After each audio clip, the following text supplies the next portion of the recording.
Hæ, í þessum myndbandi ætlum við að tala um heimaskjáinn.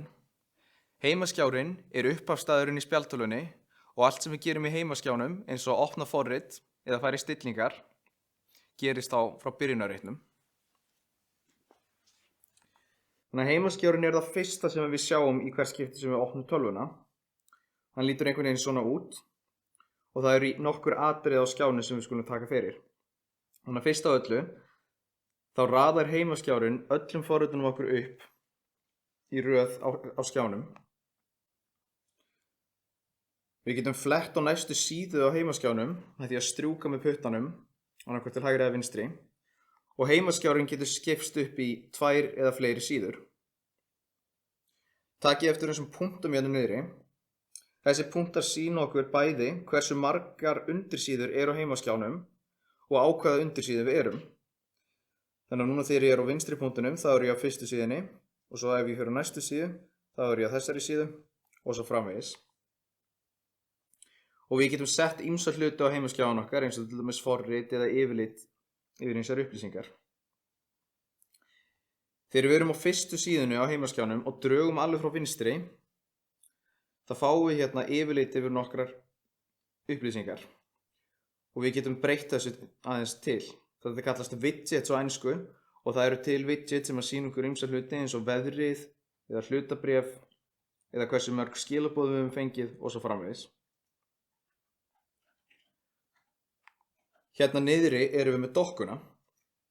Dokkan mjög gagnleg vegna þess að hún bæði sýnir okkur þau forrit sem við erum með opin og hún gerur okkur líka kleift að setja forrit sem við notum mjög mikið á einn stað þar sem auðvelt að nálgast þau. Nú ef ég inn í forriti þá get ég alltaf nálgast dokkuna mína með því að strjúka upp frá botni skjáarins. Þannig að ef ég vil til dæmis auðveldlega komast núna í klukkuforritið, sama hver ég þá get ég strokið upp til að fá dokkuna og valið klukkuforritið. Og dokkan líka sýnilega ef við ítum tvisvar á heimatakkan og fáum yfirlit yfir all forrit sem við erum með opin. Við getum fært hluti til á heimaskjánum. Til þess að gera það, þá höldum við niðri með puttanum þangað til að merkin á skjánum byrja að titra. Og núna þegar þau eru að titra þá verið að segja okkur að við getum hreyft hluti til. Þannig að ef ég vil til dæmis setja klukkuna mína á dokkuna beint, þá get ég tekið klukkuforritið hérna þar sem það dregið það að dokkunni og takið eftir hvernig dokkan gerir smá pláss fyrir klukkuna. Og svo slepp ég þegar hún komin á þann stað sem ég vil hún sé á.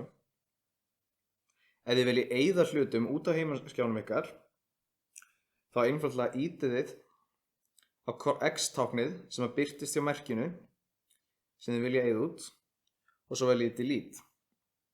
En athugið að þetta gæti ekki bara eytt forritinu út af heimaskjánum, þetta kann líka geta eytt forritinu yfir höfuð út úr tölvunni.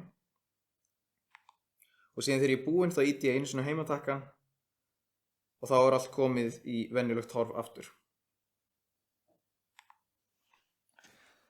Þannig að heimaskjárinn okkar mjög gagnlegur og við getum sniðið hann svolítið að okkar eigin þörfum með því að færa hluti til og setja hluti í dokkuna sem við viljum geta nálgast með auðveldum hætti.